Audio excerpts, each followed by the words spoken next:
Donc nous sommes l'instrument, le titre c'est « Je suis l'instrument de Dieu ». Alléluia, dis « Je suis l'instrument de Dieu ». Je suis l'instrument de Dieu. Samuel dit « Je suis l'instrument de Dieu ». C'est très important ce que tu dis là. On dit que la vie et la mort sont au pouvoir de la langue. Il faut déclarer ce que tu veux. Je suis l'instrument de Dieu. Oui, tu es l'instrument de Dieu et c'est la vérité. Nous allons voir ça tout à l'heure avec quelques éléments. Tu seras surpris. Dans Jean chapitre 4, nous allons prendre Jean chapitre 4. Et j'aimerais que beaucoup de jeunes, les jeunes, vous ouvrez Jean chapitre 4. Parce que je vais vous solliciter plusieurs personnes pour la lecture. C'est un long texte, on va lire doucement.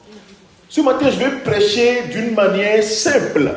Que chacun puisse dire, mais c'est pas possible. Je suis vraiment, moi aussi, je suis l'instrument de Dieu. Alléluia. On va Jean chapitre 4. On va commencer par le premier verset et on ira jusqu'au verset 42. Mais on va aller doucement. Quand on va arriver à certains niveaux, je vais faire des petits commentaires et on va continuer. Mais suivez, mettez-vous avec Jésus dans cette histoire qui va se produire. Frère Landry, tu peux commencer. Ensuite, les jeunes, je vais choisir les gens petit à petit. Jean chapitre 4, verset 1. Le Seigneur sut que les pharisiens avaient appris qu'il faisait et baptisait plus de disciples que Jean. Toutefois, Jésus ne baptisait pas lui-même, mais c'était ses disciples. Alors il quitta la Judée et retourna en Galilée. Donc, ici, voilà le contexte. Jésus va quitter une contrée et va aller vers un endroit. Vous voyez, quand vous lisez la Bible, c'est un livre qui est vrai. C'est-à-dire que raconte des choses vraies, des choses que les gens ont vécues, les choses que les gens ont vues. C'est pour les autres livres là, on cache, si vous prenez par exemple le livre des bouddhistes ou bien les livres des musulmans, on ne parle que de bonnes choses des gens. C'est-à-dire que les histoires sont trafiquées de telle manière à montrer quelque chose. Mais là, ici, la Bible parle des choses vraies, même les erreurs que les gens ont faites, pour montrer de quelle manière Dieu veut être proche de l'homme. Dieu veut être tellement proche de toi que ton quotidien, Dieu ne... Oh Dieu, est-ce que Dieu se préoccupe de mon quotidien? Dieu se préoccupe de comment tu vas faire la cuisine même. Il se préoccupe de comment tu vas embellir ta maison. Il se préoccupe de petites choses que tu ne peux même pas imaginer. Ici, la Bible dit que Jésus part d'une contrée qu'on appelle la Judée. La Judée, la capitale de la Judée, c'est Jérusalem. La contrée, donc, et on va dire Israël, au temps de Jésus, il y a la Judée avec Jérusalem au centre. Au milieu, il y a ce qu'on appelle la Samarie. Et au nord, il y a ce qu'on appelle la Galilée. Et la Galilée, à Galilée, il y a Nazareth. Quand on dit Jésus de Nazareth. Jésus de Nazareth. Parce que Jésus a grandi à Nazareth, en Galilée, dans le nord. Au centre, il y a ce qu'on appelle la Samarie. Donc là-bas, il y a les Samaritains. Et en dessous, il y a la Judée. Et en réalité, c'est les habitants de Judée qui sont en réalité, avant la suite, on va dire, ce sont eux les Juifs. Les Judéens, on appelle les Judéens. Vous voyez? Et c'est là où il y a Jérusalem. Donc Jésus, en réalité, on va dire, il y a des gens en Côte d'Ivoire, et je prends l'exemple de la Côte d'Ivoire, dans tous les pays, c'est ça. Il y a certains qui sont du sud, certains ils sont du centre, et certains ils sont du nord. Vous voyez? Jésus, il a grandi dans le nord. À Nazareth, donc dans la Galilée, c'est pourquoi il est appelé, et vous allez voir que dans la suite, on dit, ne sont-ils pas des Galiléens, eux tous? Voilà, Jésus et ses disciples, ils sont des Galiléens, ils sont des gens du nord, là. Vous voyez, dans nos pays, on dit souvent, là, les gens du nord, les gens du centre, les gens du sud. Là. Donc Jésus partait du sud, donc supposons la Côte d'Ivoire, part du sud de la Côte d'Ivoire pour aller vers le nord. Donc il doit traverser le centre. Et entre les gens du sud et les gens du nord, et il n'y a pas de problème. Mais les gens du centre, là, les gens du sud n'aiment pas les gens du centre. Les gens du nord n'aiment pas les gens du centre. Mais le problème, c'est que le centre est le centre. Il faut traverser le centre pour aller au nord. Et quand tu veux descendre du nord vers le sud, tu dois traverser le centre. Et donc, ils n'aiment pas les Samaritains. Les Juifs n'aiment pas les Samaritains. C'est-à-dire les gens du centre, ils ne les aiment pas. Parce qu'ils s'estiment que, bon, ceux-là sont des gens corrompus. Après, bah, parce que ça date de très longtemps, cette histoire. Mais ce n'est pas ça le vote. Donc, c'est pour vous montrer simplement ce qui se passe. Donc, Jésus part de la Judée pour rentrer en Galilée. Donc, il va traverser la Samarie. Et c'est à Samarie que l'histoire va se passer. Amen. On continue maintenant. Comme il fallait qu'il passe par la Samarie. Comme il fallait qu'il traverse le centre, n'est-ce pas, par la Samarie pour aller au nord, voilà. Il arriva dans une ville de Samarie, nommée Sichar, près du champ que Jacob avait donné à Joseph, son fils. Là se trouvait le puits de Jacob. Jésus, fatigué du voyage, était assis au bord du puits. C'est environ la 10e heure. La 6e heure. La 6e heure, pardon. Amen. On va s'arrêter un peu, on va comprendre. Là, je vais vous envoyer, toi et moi, on va se tenir à côté de Jésus. Il faut que vous vous imaginez, on est à côté de Jésus. Quand vous lisez, il faut vous mettre dans le contexte. Donc là, on est en train de se déplacer avec Jésus. Et à l'époque, ils n'avaient pas de voiture. Donc c'est à pied qu'ils parcouraient. Et donc, humainement, Jésus est parfaitement homme. Donc, arrivé un moment, il était fatigué. Si on te dit de marcher de ici Plaisir pour aller à Saint-Cyr chez maman Adèle, Saint-Cyr l'école, ça fait un petit trajet quand même. Donc, à pied, arrivé un moment, tu es fatigué, tu veux t'asseoir un peu pour te reposer. Et en plus, ici, il y avait quoi? Un puits. Donc, Jésus va s'asseoir à côté du puits. Ce qui est étonnant, il n'y avait plus les disciples à côté de lui. Après, on va comprendre que les disciples sont allés chercher de la nourriture. Mais c'est bizarre, pourquoi tous les disciples, aucun n'est resté avec Jésus? Bon, ça, c'est pas ça qui nous intéresse. Il y a d'autres choses qui vont nous intéresser. Donc, toi et moi, on est à côté de Jésus, n'est-ce pas? Maintenant, on nous dit qu'il est quelle heure? La 6e heure. 6e heure, c'est quelle heure exactement? 18 heures. Non, 6e heure, c'est midi. Oui, il faut, 6e, à chaque fois, il faut, l'heure juive, là, à l'époque, il faut toujours ajouter 6 heures. Quand on dit 6e heure, c'est midi. Quand on dit 12e heure, c'est 18 heures. Quand on dit 9e heure, là, c'est 15 heures. 3e heure. Voilà, ainsi de suite. Quand tu vas voir, au moment où Jésus, la mort de Jésus, là, on va donner des heures. Quand Jésus a été crucifié, on a dit que à la 9e heure, il s'est passé quelque chose. Voilà, à la 6e heure, d'abord à la 6e heure, il a été crucifié à la 6e heure. Et on dit que la 6e heure jusqu'à la 9e heure, il y a eu l'obscurité sur la terre. Donc c'est de midi à 15 heures, il y a eu l'obscurité sur la terre. Voilà, donc c'est comme ça. Donc l'heure juive, à l'époque, il faut ajouter 6 heures pour pouvoir trouver le bon. Donc il s'agit ici, il faisait très chaud. C'est un pays qui est aride. Ce n'est pas des pays tempérés où il pleut tout le temps. Non, c'est un pays qui il fait chaud là-bas. Donc à midi, ceux qui ont fait les pays qui sont les pays chauds là, comme le Niger, tout ça, à midi là, tu ne vas pas voir grand monde sur là. C'est-à-dire que le soleil tape comme si on était en train de chauffer sur ta tête. Donc on ne sort pas, on se cache. À midi, il faut se mettre à l'ombre. Mais à midi, quelque chose va se passer. Et c'est là que ça va attirer notre attention. Et qu'est-ce qui va se passer à midi là? Il est assis, donc nous sommes avec Jésus, n'est-ce pas? Il est assis au bord du puits. On ne va pas trop discuter, on dit que c'est le puits de Jacob, bon, il y a une explication, mais supposons, il est assis à côté du puits. Je suis avec Jésus, hein? Toi aussi tu es là avec nous, non?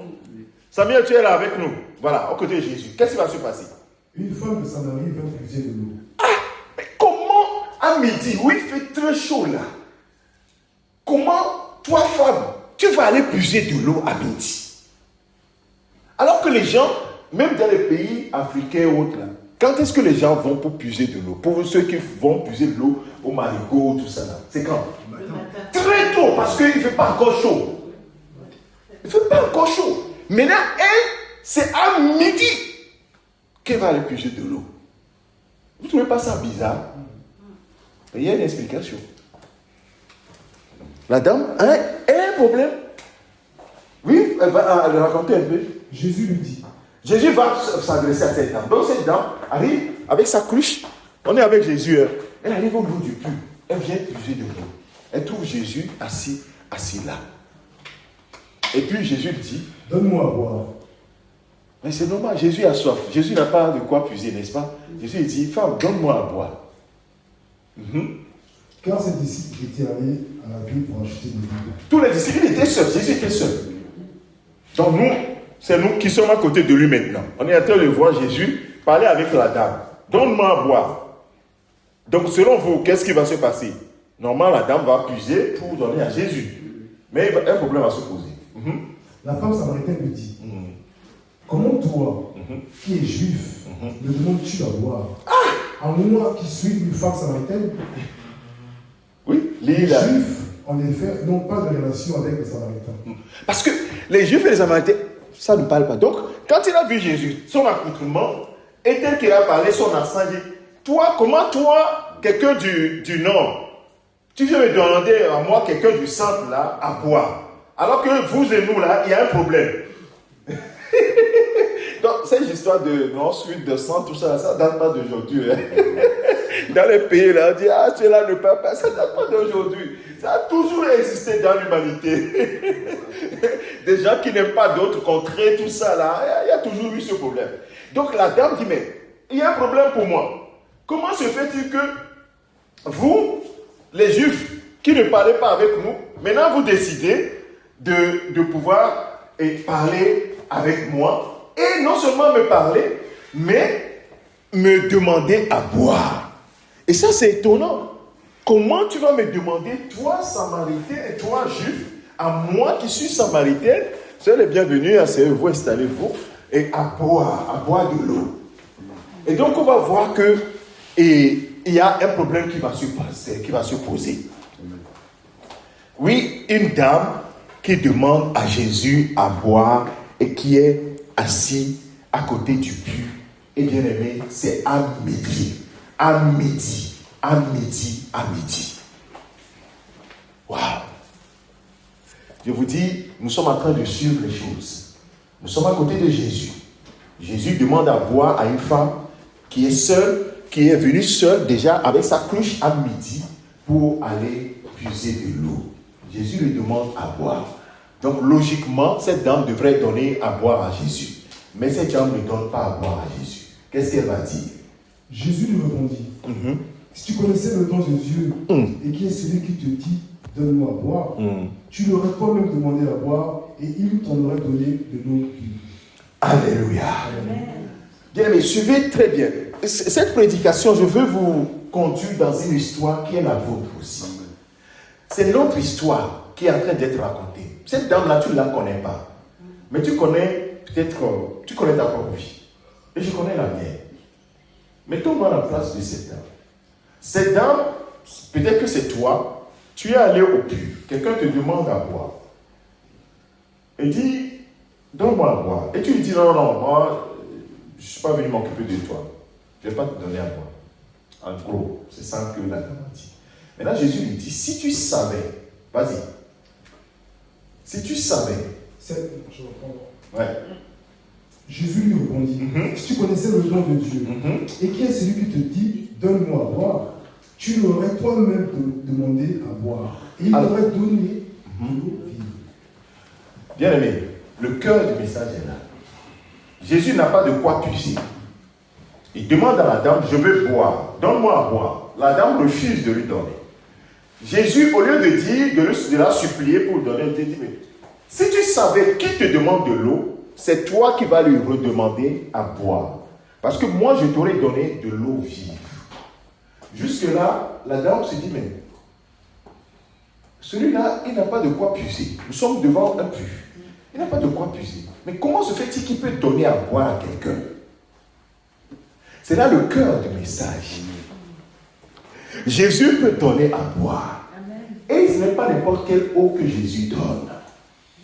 Dans notre vie, il y a parfois des puits qui ne peuvent pas, de l'eau qui ne peut pas étancher notre soif. Et l'eau que cette dame est venue puiser, elle est obligée de revenir chaque fois puiser de l'eau. Étonnamment, on va voir que cette dame est venue à midi. À la suite, on va comprendre pourquoi cette dame est venue à midi. Pour le moment, on laisse ça de côté. Donc, Jésus lui dit, si tu connaissais moi Jésus qui te parle, c'est toi qui m'aurais demandé de l'eau à boire et je t'aurais donné de l'eau vive. Alors, la dame sera curieuse. Et la curiosité va se manifester. Hein? Qu'est-ce que la dame dit? Seigneur, lui dit la femme, mais oui, tu n'as rien pour puiser. Mais tu n'as rien pour puiser l'eau dans le puits. Mais comment se fait-il que toi, tu vas me donner à boire, moi? Et le puits est profond. Le puits est profond. Je ne sais pas, tu vas descendre pour aller prendre de l'eau. Nous sommes là avec Jésus. Hein? Nous sommes là avec Jésus. Donc Jésus est en train de parler avec cette dame. Toi et moi, nous sommes à côté de Jésus là. Imagine l'histoire. Nous sommes à côté de Jésus. Nous sommes en train de voir comment les deux discutent. Pour toi aussi, c'est étonnant. Jésus dit, ben, moi je vais te donner, femme, moi je vais te donner à boire. Mais Jésus n'a pas de quoi puiser. Mais il a une eau. Il dit, c'est de l'eau vive. De l'eau où il y a la vie dedans. De l'eau où il y a la vie dedans. Et tu dis, mais, comme toi et moi, on a dit, mais Jésus, il y a des choses qui ne vont pas. Toi, tu n'as pas de quoi puiser. Tu demandes, tu dis à cette dame-là que tu vas lui donner de l'eau. Et la suite, Jésus va dire quoi? D'où aurais-tu donc cette eau vive? Es-tu plus grand que notre père Jacob? Mais est-ce que tu es plus grand que notre père Jacob qui a creusé ce puits-là? Qui nous a donné ce puits et qui en but lui-même de ses fils et ses troupeaux? Jésus lui répondit, quiconque boit de cette eau aura encore soif. Waouh! Suite. Mais celui qui boira de l'eau que je lui donnerai n'aura jamais soif. Et l'eau que je lui donnerai deviendra en lui une source d'eau qui jaillira jusqu'à la vie éternelle. Waouh! Quelle déclaration! Et quelle va être la réaction de la dame? La femme lui dit, Seigneur, donne-moi cette eau, afin que je n'ai plus soif et que je ne vienne plus puiser ici. Donne-moi de cette eau. Ça, c'est le cœur de l'État. Donne-moi de cette eau. Jésus, donne-moi de cette eau. Moi, j'ai besoin de cette eau. Mais je suis venu puiser l'eau de ce puits-là. Mais toi, tu peux me donner de l'eau vive. Seigneur, donne-moi de cette eau. J'ai besoin de cette eau. Donc, elle a compris que ce n'est pas de l'eau puisée dans le puits-là dont Jésus était en train de parler. Donne-moi de cette eau. Mon frère, ma soeur, quand on vient à Jésus, quand on discute avec Jésus, vous voyez, tel que nous sommes là, Jésus n'a pas besoin d'un grand nombre. Jésus se préoccupe de chacun d'entre nous ici. Quelle difficulté dit, oh, personne ne comprend ma situation. Personne ne me comprend. Personne ne connaît ma situation. Les choses que je souffre, tout ça là. Hey, je t'annonce une très bonne nouvelle. Moi, je ne sais pas ton problème. Mais Jésus se préoccupe de toi. Amen. Vous savez, Jésus n'est pas assis à ce puits-là pour rien. Jésus savait que cette dame allait venir. Parce que Jésus sait tout. Vous savez que cette dame devait venir. Et Jésus voulait donner à boire à cette femme-là. Mon frère, ma soeur, toi qui es là ce matin, de quelle soif as-tu? Ou bien quelle soif as-tu? Et tu as besoin que cette soif soit étanchée par de l'eau, pas n'importe quelle eau. L'eau qui va te satisfaire, l'eau qui va te donner la paix. Cette eau surnaturelle. Et c'est cette eau-là dont tu as besoin ce matin. Tu as besoin de cette eau ce matin. Peut-être que toi, tu ne vois pas, tu n'es pas à côté d'un puits pour aller prendre de l'eau. Mais tu as un besoin dans le cœur que personne d'autre ne peut donner. Oui? Avec quel besoin es-tu venu ce matin? Si Jésus te demandait, quel est ton besoin?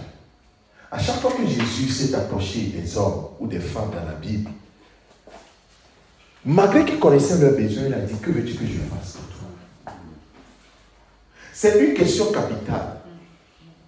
Pour Dieu, vous savez, Dieu ne force jamais quelqu'un.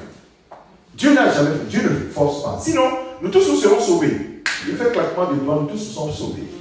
Mais c'est Satan qui viole. Satan n'attend pas que tu lui dises de venir chez toi. Il vient s'installer chez toi. Le temps que tu ouvres les oreilles, Satan, il est bien assis. Il dit, mais c'est pas possible. Depuis quand il est là? Je ne t'ai pas invité chez moi, mais il vient s'installer. Et pourtant, tu ne l'as pas invité. Mais Jésus, il attend toujours que tu fasses ça, que tu l'invites. Je vais te demander, qu'est-ce que tu veux que je fasse pour toi? À l'aveugle Bartimée qui s'appelle Bartimée, Jésus lui demande. Il voit que le gars, il est aveugle. Et il dit, Jésus, fils de David, aie pitié de moi. Jésus, fils de David, aie pitié de moi. Jésus entend le cri et il dit, bon, ok, appelez-le et amenez-le moi. Donc quand il vient, Jésus voit que c'est un aveugle. Jésus voit que cet aveugle a besoin de voir. Mais qu'est-ce que Jésus a? Que veux-tu que je fasse pour toi? Ce matin, le Seigneur te pose la question. Et même le pasteur il nous avait dit tout à l'heure que tu peux tout lui demander. Romains 8, verset 1 dit, il n'y a plus aucune condamnation pour ceux qui sont en Jésus-Christ. Qu'est-ce que tu as à lui demander? C'est que le voile a été déchiré depuis la mort de Jésus-Christ. Le voile qui séparait le temple, le lieu saint du lieu très saint, ce voile a été déchiré. Toi, tu peux t'approcher de ton Père avec un cœur sincère et demander tout ce que tu veux. N'oublie pas le titre de mon message. Tu es un instrument pour Dieu. Je suis un instrument pour Dieu. Dieu se préoccupe de toi, mon frère, ma soeur. Tu as l'impression que personne ne s'occupe de ton sort. Non, Jésus se préoccupe de ton sort. Amen. Ça, c'est la première bonne nouvelle que je t'annonce. Amen. Et il faut que tu lui exprimes clairement ta soif. Souvent, on nous a appris, dans les églises traditionnelles, on nous a appris à respecter Dieu, à être pudique avec Dieu. On ne dit pas tout à Dieu. Oh Dieu, tu sais tout ce qui m'arrive, toi tu sais toutes choses. Oh, simplement, tu sais que je t'aime, mais tu as besoin d'argent. Mais tu oh Seigneur, tu sais que je t'aime. Mais dis-moi ce que tu as besoin. C'est ce qu'on nous a appris. Et en fait, nous avons grandi avec ça. Nous n'arrivons pas à exprimer notre soif à Dieu. Cette dame l'a dit clairement. Jésus dit, si tu connaissais celui qui te parle là, toi-même tu lui aurais demandé de l'eau. Bon, si il disait seulement s'arrêter là, la femme dit, de toute façon, bois ton eau, on s'y veut, bois mon eau. Mais Jésus lui dit que l'eau que moi je vais lui donner, va faire quoi? Tu peux nous relire le verset. Il dit, je vais le lire, verset 14. Mais celui qui boira de l'eau que je lui donnerai, moi Jésus je lui donnerai, n'aura jamais soif. Est-ce que toi et moi, nous avons besoin de cette eau ou pas? Amen. Est-ce que ce matin, tu as besoin de cette eau ou pas? Bien, mais toi et moi, nous avons les bois des viands là. Chaque fois, nous avons soif. Tu vas finir là. Parce qu'il fait chaud, tu vas peut-être terminer 2-3 boîtes. 3 bouteilles. Mais Jésus dit que l'eau que moi, je vais te donner là, cette eau là, tu n'auras plus jamais soif. Mais, Alexandre, est-ce que tu n'es pas... C'est Alexandre, non? Nolan. Est-ce que tu n'es pas curieux de boire de cette eau-là? Tu es curieux? Ben oui. Moi, je suis curieux de boire de cette eau-là. Et cette dame-là, immédiatement, et non seulement ça, il dit, et l'eau que je lui donnerai deviendra en lui une source d'eau qui jaillira juste dans la vie éternelle. Donc ça veut dire que cette dame-là aura non seulement, n'aura plus soif, mais elle aura en elle une source d'eau. Alors là, cette dame dit, quoi? Donne-moi. La femme lui dit, Seigneur, verset 15, donne-moi cette eau, afin que je n'ai plus soif. Alléluia. Afin que je n'ai plus soif. Donne-moi de cette eau. Et que je ne vienne plus puiser ici. Parce que cette dame est à côté du puits. Oh, je ne viens plus puiser ici. Parce que j'ai souvent soif. C'est pourquoi je viens même à midi pour puiser de l'eau. Mais maintenant, je ne viens plus. Donc, elle pensait que Jésus parlait de l'eau qu'on prend du puits pour boire. Mais Jésus parlait d'autre chose. Et parfois, nos besoins, nous ne savons pas bien les exprimer. Nous avons certains besoins que la bouche n'arrive pas à prononcer, qui sont des besoins qui sont intimes à nous, qui sont profonds. Il y a certains qui sont blessés dans leur être intérieur. Mais quand tu les vois, ils sont bien habillés. Ils sont bien, tu ne pourras pas savoir. Mais Jésus sait que cette personne a besoin de guérir, que j'ai besoin de guérir profondément son cœur. Amen. Oui, parfois nos besoins ne sont pas exprimés comme il faut. Et c'est le cas de cette femme. Donc quand Jésus a vu que sa curiosité a été activée, maintenant Jésus va aller à l'étape supérieure. Alors ce matin, si tu dis, Seigneur, j'ai besoin que tu me donnes quelque chose dont j'ai besoin. Tu as quelque chose dont j'ai besoin. Ici, Jésus a quelque chose dont la femme a besoin. Quand tu viens ici, c'est que Jésus a quelque chose dont tu as besoin. Sinon, tu ne viendras pas. Jésus a quelque chose dont tu as besoin. Donc, ça veut dire quoi? Sois attentif. Il va te donner ce dont il a besoin, dont tu as besoin. Mais c'est à toi maintenant d'être concentré sur lui. D'être concentré sur lui. Pas sur toi maintenant, mais sur Jésus. Et maintenant, Adam, ayant les regards sur Jésus, donne-moi de l'eau à boire pour que je n'ai plus soif et que je ne vienne plus puiser ici. Alors, la réponse de Jésus. Étonnamment, Jésus ne va plus parler de l'eau. Qu'est-ce que Jésus va lui dire? Va, lui dit Jésus, appelle ton mari et viens ici. Mais qu'est-ce que l'affaire du mari vient chercher dans cette affaire? Mais moi, je veux de l'eau et tu me parles de mari. Va, appelle ton mari. Quelle est cette femme-là qui vient à midi, dans un pays aride, il fait très chaud, pour piger de l'eau? En fait, cette dame avait un problème. Jésus savait son problème. Ce n'est pas une histoire de l'eau à boire seulement. Mais cette dame était méprisée dans son village. Parce qu'elle a une histoire qui n'est pas très glorieuse. Va chercher ton mari. Qu'est-ce qu'elle va lui dire? La femme répondit, je n'ai point de mari. Tu n'as pas de mari. Normalement, le débat est clos. Mais la suite dit quoi? Jésus lui dit, tu as eu raison de dire que tu n'as pas de mari. Car tu as eu 5 maris. Et celui que tu as maintenant n'est pas ton mari. Mais là, tu as dit vrai. Mais Jésus, comment toi tu sais que j'ai eu 5 maris? Mais moi je viens de te voir là. Ça veut dire que je te connais nulle part. En plus tu es juif, moi je suis samaritain. Mais là tu me dis que j'ai eu 5 maris. Et que celui avec qui je vis maintenant même n'est même pas mon mari. Jésus, comment toi tu sais ça? Et là la dame sera surprise. Elle va dire quoi? Seigneur, femme. Ouais. Je vois que tu es prophète. Ah, ouais. Avant, il n'avait pas dit Seigneur, hein. Maintenant, il commence pas à dire Seigneur. Il dit que les choses ont changé. Le gars là qui me dit, mon histoire, il est vraiment quelqu'un. Il dit, tu es prophète. Parce que eux, les prophètes, connaissent la vie des gens. Les prophètes révèlent, Dieu leur révèle les choses des gens. Donc, elle connaît que les prophètes, donc elle va parler du prophète ici. Mon frère, ma soeur, Jésus connaît ta vie. Amen. Et ce n'est pas pour te juger. Jésus ne veut pas te juger. Mais Jésus veut te donner ce dont tu as vraiment besoin. Parce que tu as un besoin qu'aucun homme ne peut satisfaire. Et donc on voit que cette femme-là allait de mari en mari. Elle allait chercher quelque chose qu'elle n'a pas trouvé. Et cette dame-là, il y avait la honte dans son village. Une dame dans un village où il n'y a qu'une centaine d'habitants. Une dame qui a eu 5 maris. Vous voyez l'image de cette dame-là déjà. Une image écornée dans le village. Et donc, elle ne peut pas sortir au moment où tout le monde sort pour aller puiser de l'eau. N'est-ce pas? Parce que les gens disent, tu vas voir. Il paraît que c'est avec le gars là qu'elle est maintenant. Hein. Donc, pour éviter tout ça là, quand tout le monde est sous abri, qu'il n'y a personne, elle vient, elle sort discrètement à midi. Elle choisit bien son heure à midi pour venir puiser son eau et retourner chez elle. Vous n'avez pas compris pourquoi elle est venue à midi maintenant. Voilà, c'est pour cela qu'elle est arrivée à midi. Elle ne voulait pas croiser les gens. Elle ne voulait pas croiser les regards des gens. Bien aimé, le regard des gens, oui, parfois c'est difficile, n'est-ce pas?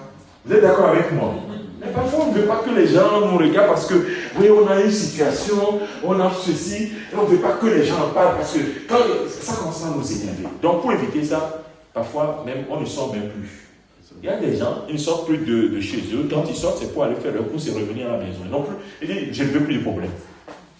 Je ne veux pas de problème. Et c'est le cas de cette dame.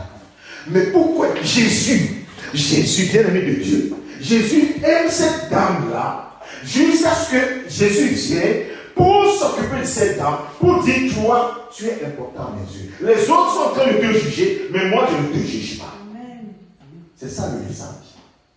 Moi, je ne te juge pas. Jésus ne nous juge pas sur ce que nous sommes. Jésus voit ce que nous pouvons être pour lui comme instrument. Amen. C'est ça qui m'intéresse, frère. Pourquoi? Pourquoi Jésus ne juge pas? Parce que la Bible dit dans Jean chapitre 3, verset 16, que Dieu a tant aimé le monde qu'il a envoyé son Fils unique, afin que quiconque croit en lui ne périsse point, n'est-ce pas, ait la vie éternelle. Le verset suivant, verset 17, dit que, est-ce que quelqu'un peut me le dire? Que Jésus n'est pas venu dans le monde pour juger le monde, mais pour sauver. Alléluia. Est-ce que c'est une bonne nouvelle pour quelqu'un ce matin? Jésus n'est pas venu pour te le nombre d'hommes que tu as eu dans ta vie, le nombre d'avortements que tu as fait, le nombre de femmes que tu as fait, le nombre d'adultères que tu as commis, le nombre de ceci que tu as commis. Jésus dit, ça là, j'ai déjà réglé ce problème. Alléluia. Amen. J'ai déjà réglé ce problème. Et effectivement, Jésus a déjà réglé ce problème. Il est venu pour payer pour ça. Il sait que tu peux même pas payer pour ça. C'est-à-dire que le salaire du péché, c'est la mort, n'est-ce pas? Parce que tu fais ça, tu mérites la mort. Mais Jésus est venu pour se livrer lui-même afin que tu ne meurs plus, que tu sois vivant. Alléluia. Donc ce problème-là est déjà résolu. Maintenant, il est en train de faire quoi? De vouloir te dire que ne t'inquiète plus du regard des gens, mais que tes regards sont fixés sur moi. Parce que moi, je suis sur le point de changer ton histoire. Amen. Amen. Est-ce que quelqu'un peut dire Amen? Amen. Je suis sur le point de changer ton histoire. Amen. L'histoire, toi qui étais la risée de ceux de ton village, aujourd'hui tu seras la personne qui sera aimée parce que tu seras un instrument pour moi que les gens ne peuvent même pas imaginer. Amen. Parce que moi, Jésus, j'aime de tout mon cœur parce que tu es la créature, ma créature. Je t'aime tel que tu es. Alléluia. Nous les hommes, on juge beaucoup nos frères et nos sœurs. Mais Jésus n'est pas venu pour nous juger. Jésus est venu pour nous sauver, pour changer notre identité. Amen. Et faire de nous des instruments pour lui. Ça, c'est une très bonne nouvelle. Amen. C'est pour cela que venir à Jésus, mes frères et sœurs, ce n'est pas. Nous devons courir pour aller dans les bras de Jésus. Nous devons courir parce qu'il ne nous juge pas. Vous voyez combien d'hommes, de femmes nous jugent dans le monde. Mais Jésus, lui, il veut changer notre histoire. Amen. Et donc la conversation va continuer. Et qu'est-ce que la conversation, la Bible va nous dire? Nos pères ont enduré sur cette montagne. Comme il parle de prophète maintenant, elle veut parler maintenant du spirituel. Et vous dites, vous que le lieu où il faut adorer est à Jérusalem. Femme, Jésus le dit. Jésus va corriger maintenant les choses. Il va poser les fondements. Femme, je vais lire cette partie, verset 21. Jésus lui dit, crois-moi, l'heure vient où ce ne sera ni sur cette montagne, parce que les Indiens disent, ah non, c'est sur la montagne voilà, qu'il faut adorer Dieu. Et les Juifs disent, c'est chez nous à Jérusalem, parce qu'à chaque fois, il faut venir à Jérusalem pour pouvoir adorer. Et il dit, ce n'est ni sur cette montagne ni à Jérusalem que vous adorerez le Père. Vous adorez ce que vous ne connaissez pas. Nous adorons ce que nous connaissons. Car le salut vient des Juifs. Et ça, c'est vrai. Le salut nous vient, toi et moi aussi, des Juifs. Amen. Mais l'heure vient. Et elle est déjà venue. Nous sommes dans cette heure-là. L'heure vient et elle est déjà venue. Nous sommes dans cette heure-là. Et qu'est-ce qui va se passer à cette heure-là? Sœur Lisa, tu peux nous lire ça? L'heure vient. Mais l'heure vient, elle est déjà venue. Elle est déjà venue. Où les vrais adorateurs, le Père en esprit et en vérité, adoreront le Père en esprit et en vérité. Car ce sont là les adorateurs que le Père demande. Alléluia. Donc le Père demande les vrais adorateurs. Qui est-ce qui veut m'adorer? Maintenant, tu veux m'adorer? Je cherche des vrais adorateurs. Je demande des vrais adorateurs. Ce n'est pas ceux qui ont dit, ah, c'est chez moi, c'est ici qu'il faut adorer. Non. C'est pourquoi Dieu, aujourd'hui, j'aime beaucoup Jésus. Amen. Vous savez, si Jésus devait être seulement dans les grands rassemblements, ça veut dire que ce matin, nous sommes privés. On va dire, Jésus n'est pas au milieu de nous. Mais on a tellement vu dans les petits salons. Dans les petits salons, on commence une cellule de prière, les miracles se produisent. Parce que c'est ça en fait. Le temps a changé. Et que maintenant Jésus, il vient. Ouais, le Seigneur est là, il est en train de regarder dans nos cœurs. est-ce que vous êtes mes adorateurs? Est-ce que vous m'aimez? C'est la seule chose qui intéresse Jésus. Vous voyez? Pour une seule personne, cette dame-là, qui est dans de mauvaises vies, on peut le dire entre guillemets, Jésus s'est arrêté pour s'occuper de son cas. Donc mon frère, ma soeur, ton cas intéresse Jésus. Ce matin, ton cas intéresse qui? Jésus. Ton cas intéresse Jésus. Donc ne te dis pas non, personne ne connaît. Ton cas intéresse profondément Jésus. Et non seulement il va s'occuper de ton cas, et c'est ce qu'il est en train de faire, il dit, je vais te donner de l'eau à boire. Et maintenant, sache que les vrais adorateurs, c'est ceux-là que Dieu cherche. Et la conversation va continuer. Nous sommes en train de suivre, nous sommes avec Jésus et la dame, nous suivons. Ensuite, il dit quoi? La femme lui dit. La femme lui dit. Je sais que le Messie doit venir. Ah, donc cette dame-là sait que le Messie doit venir. Amen. Ah, merci Seigneur. Ensuite, Celui qu'on appelle Christ. celui qu'on appelle Christ. Quand il sera venu, Quand tu seras venu, il nous annoncera toutes choses. Jésus lui dit. Jésus lui dit. Je le suis. Toi qui te parles. Alléluia. Jésus se révèle maintenant à cette dame. Je suis le Messie dont on parle. Amen. Celui qui doit venir et doit révéler toutes choses et qui va s'occuper de son peuple. C'est moi qui suis devant toi. Amen. Quelle révélation.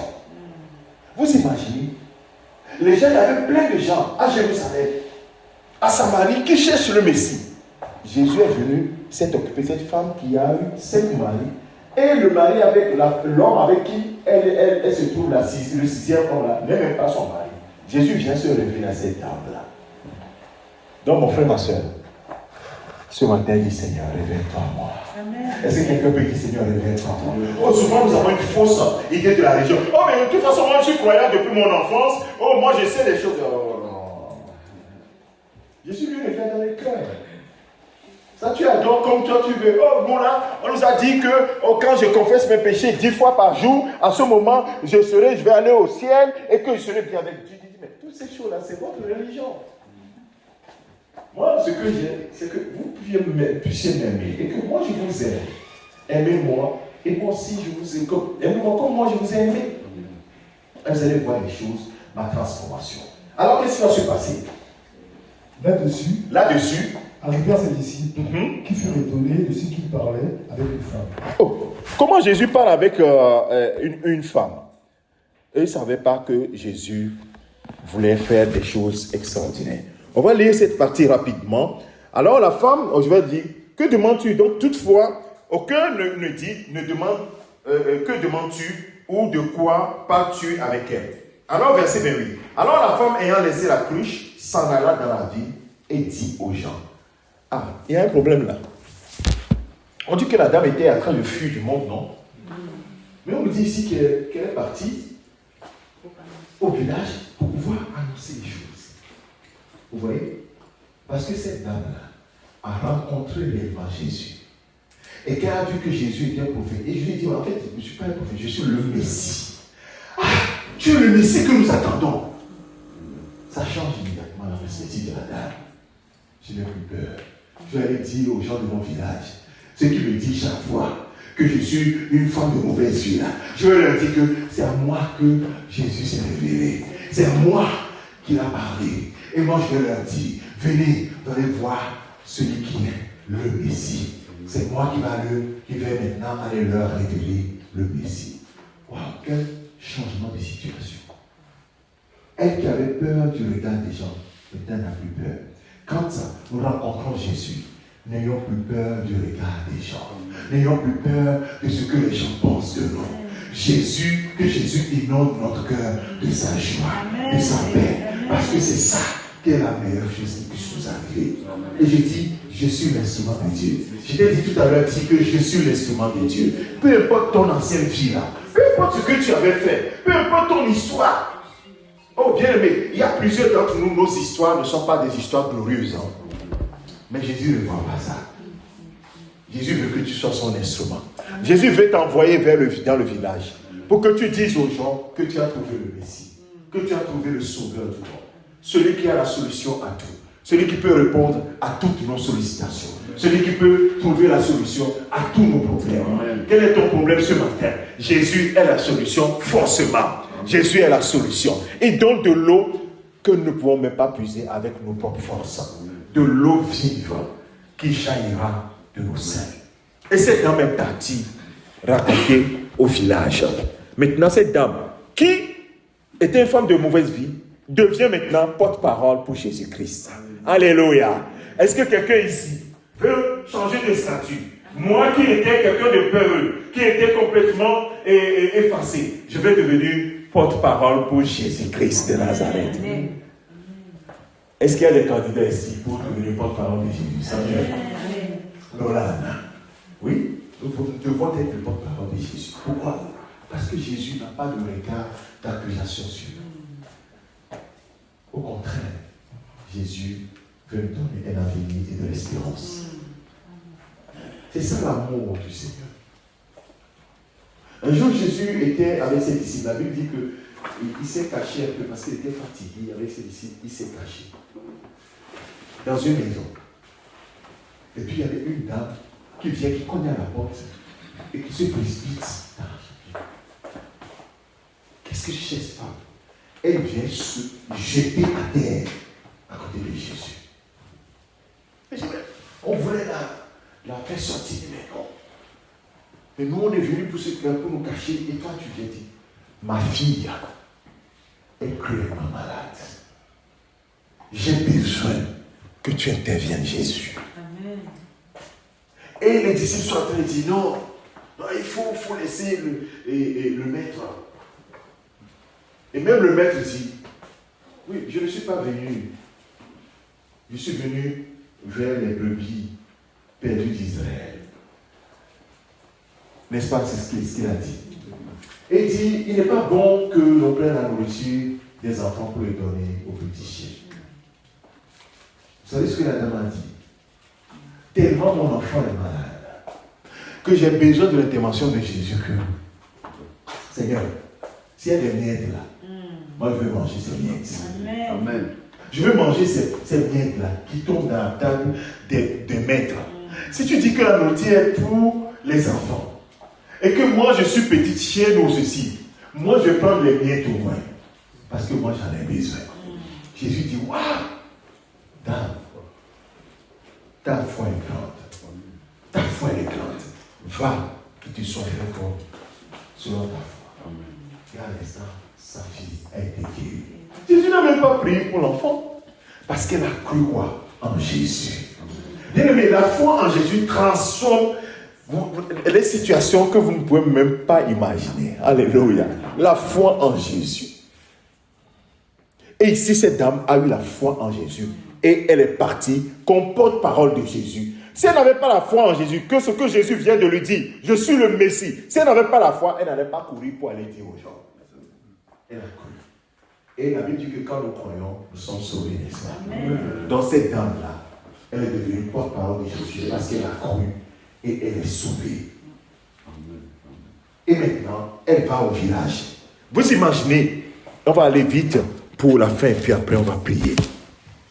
Et la Bible nous dit, je vais sauter une partie jusqu'au verset 39.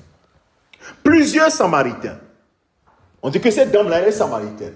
Jésus traversait juste la Samarie. Plusieurs Samaritains de cette ville crurent en Jésus à cause de la déclaration formelle de cette femme. Il m'a dit tout ce que j'ai fait. C'est cette dame qui a évangélisé toute cette partie, cette contrée-là. Vous imaginez, cette dame de mauvaise vie, cette dame de mauvaise vie est devenue un instrument puissant de Jésus-Christ pour annoncer la bonne nouvelle. Toute la Samarie, les Samaritains ont cru parce que cette dame est venue leur dire, Jésus est le Christ. Il est venu pour nous sauver. Il m'a dit tout ce que j'avais fait. Waouh! Et les gens sont venus nombreux à Jésus. Il dit aussi, quand les Samaritains vinrent le trouver, ils le prièrent de rester avec eux auprès d'eux. Et Jésus va rester là-bas 2 jours. Un beaucoup plus grand nombre crurent à cause de sa parole. Et il disait à la femme, maintenant il disait à la femme, ce n'est plus à cause de ce que tu nous as dit que nous croyons, car nous l'avons entendu nous-mêmes et nous savons qu'il est vraiment le sauveur du monde.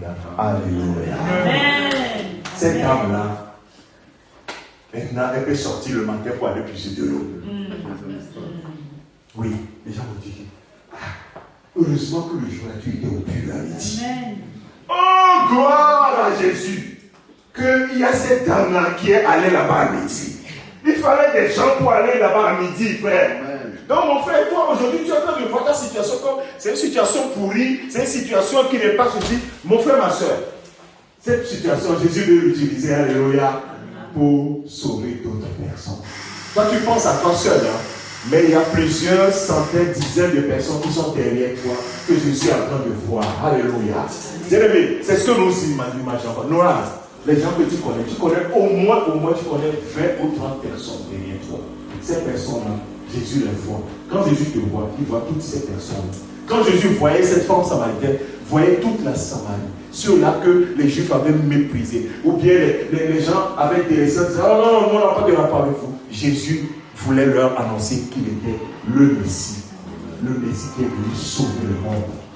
Il n'est pas venu sauver seulement ceux qui sont de bonne vie, mes frères et sœurs. On dit que le docteur, le médecin ne vient pas pour les plus importants, n'est-ce pas? Quand vous voyez les gens aller pour consulter, oui, bon, on est dans un pays où on a la carte vitale, on peut aller pour dire, je vais faire le bilan. Mais très très souvent, quand on nous voit, quand tu arrives devant le médecin, tu vois la salle d'attente là, au moins tu peux dire, il y a beaucoup de malades aujourd'hui, hein? N'est-ce pas? Il y a beaucoup de malades aujourd'hui. Mais parce qu'ils ont besoin de médecins. Jésus est venu pour nous les malades. Est-ce que ce matin tu es malade? Tu es malade de quelque chose. Quelle que soit la chose dont tu es malade, Jésus est le médecin. Amen. De quoi as-tu mal aujourd'hui? De quelle maladie tu souffres? Jésus, il est la solution. Il ne veut pas te juger. Il va te juger pourquoi? Vous voyez, cette dame-là qui avait une mauvaise vie est devenue porte-parole pour Jésus-Christ. Toi aussi, tu peux être porte-parole pour Jésus. Ce matin, laisse tomber la culpabilité. Oh, moi, je n'arrive pas à prier. Qui a parlé de prière ici? Oh, moi, je n'arrive pas à mener une bonne vie. Qui a parlé de mener une bonne vie ici? Mais cette dame-là, est-ce qu'elle menait une bonne vie? Non. Bien-aimé, Jésus ne te juge pas. D'un instant là, à l'instant où je suis en train de parler, Jésus est à côté de toi. Il dit, mon fils, est-ce que tu crois en moi? Ma fille, est-ce que tu crois en moi? Est-ce que tu penses que je peux changer ta vie? Et qu'au travers de ta vie, ton témoignage, que des dizaines, des centaines de personnes qui sont derrière toi soient sauvées. Amen. C'est de ça qu'on a entendu parler ce matin. Qu'au travers le seul fait que toi dis, Jésus, je crois en toi. Que tu crois, tu sois quoi? Le porte-parole. Pour aller dire aux gens, Jésus est le sauveur du monde. Il ne t'a pas dit autre chose. Hein. Il ne va pas dire, oh, je vais vous expliquer la parole de Dieu. Non. Il dit qu'il en est dit simplement que Jésus est le sauveur du monde. Toi aussi, Jésus peut changer ton histoire. Parce qu'il y a plein de gens comme toi, qui ont une vie mauvaise, qui ont peur des regards, qui sont fatigués d'être jugés. Ils ont besoin seulement que quelqu'un vienne leur dire, on n'a plus de regard de jugement sur toi. On veut juste te dire qu'on t'aime. On veut juste te dire que Jésus-Christ t'aime. On veut juste te dire que Jésus-Christ est bon pour toi. On veut juste te dire que la solution est auprès de Jésus-Christ. Alléluia. Amen. Voilà le message ce matin. Tu es l'instrument de Dieu. Amen. Mais il faut que cet instrument soit d'abord guéri lui-même. Que cet instrument est la révélation de Jésus. Amen. Alors ce matin, toi et moi, nous allons nous approcher de Jésus. Comme cette dame. Jésus lui dit, je suis le Messie. Moi qui te parle. Et la dame a cru. Et il dit, il est le sauveur du monde. Jésus est le sauveur du monde. Le sauveur de toute situation. Jésus sauve de toute situation.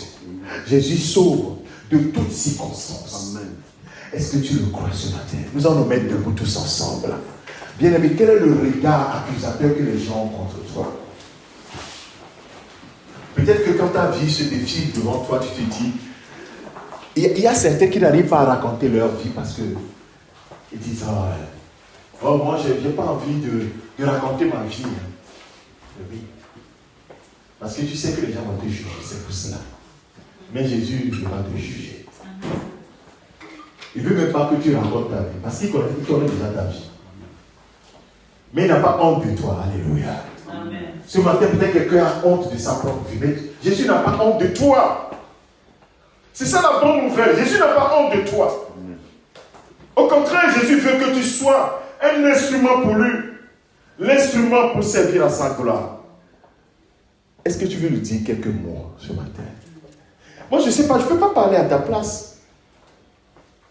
Je ne peux pas exprimer ton cœur, ce que tu as dans le cœur. Mais est-ce que tu peux lui dire quelque chose?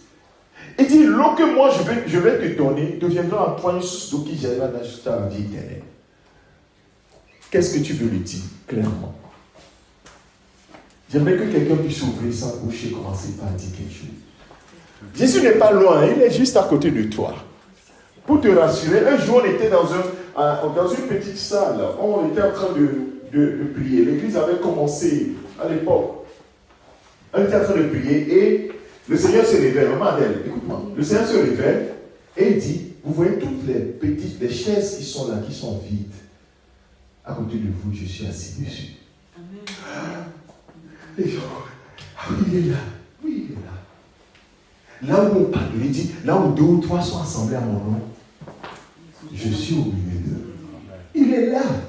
Donc, quand on te dit, dis-lui quelque chose, bien aimé, ouvre ta bouche et dis. Il sait déjà. Il sait déjà. Mais ouvre-lui sur ton cœur. Seigneur, j'ai besoin d'être guéri. J'ai besoin. Tu vois comment mon cœur saigne. Seigneur, guéris-moi. Tu vois comment ma vie ne produit aucun fruit. Seigneur, transforme mon histoire. Je veux aussi être ton porte-parole. Je veux aussi porter cette bonne nouvelle que Jésus est le sauveur du monde. Jésus est celui qui apporte la vraie eau, c'est-à-dire cette eau vive.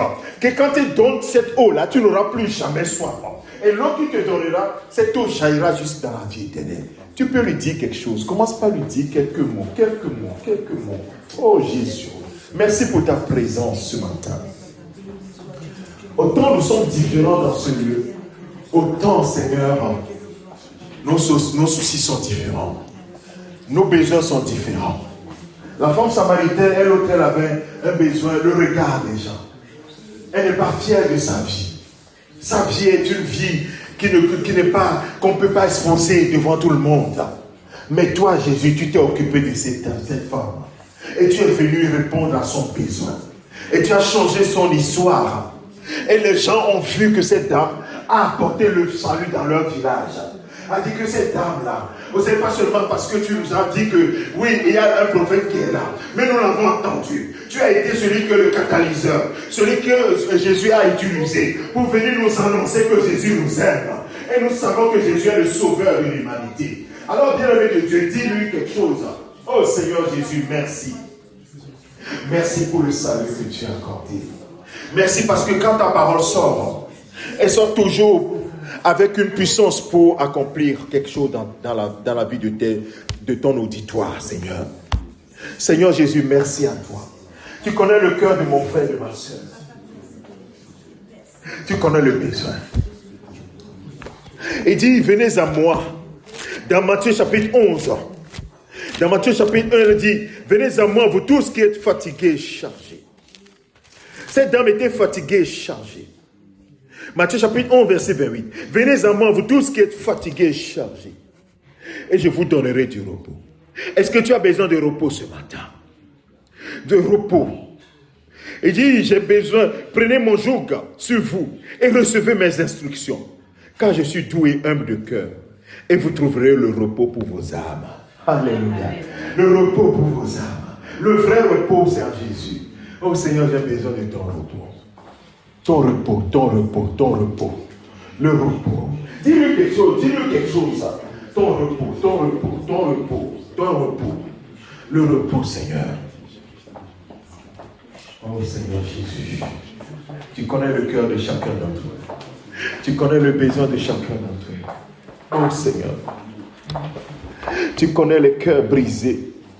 La Bible dit que lorsque tu es venu, tu as dit, oui, je suis venu annoncer une bonne nouvelle aux pauvres, pour guérir ceux qui ont le cœur brisé. Pour guérir ceux qui ont le cœur brisé. Et ce matin, nous sommes devant toi. Chacun avec son besoin, Seigneur. Pour guérir ceux qui ont le cœur brisé. Pour délivrer. Pour restaurer. Pour rétablir.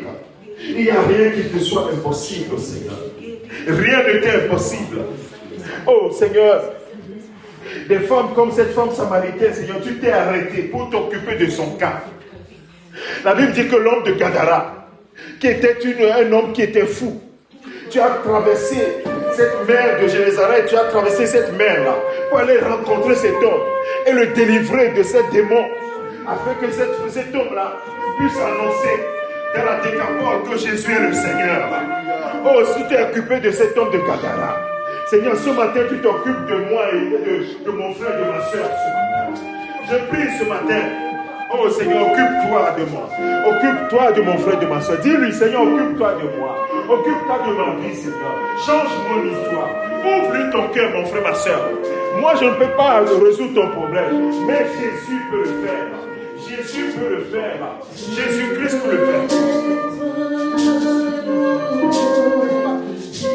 Oh,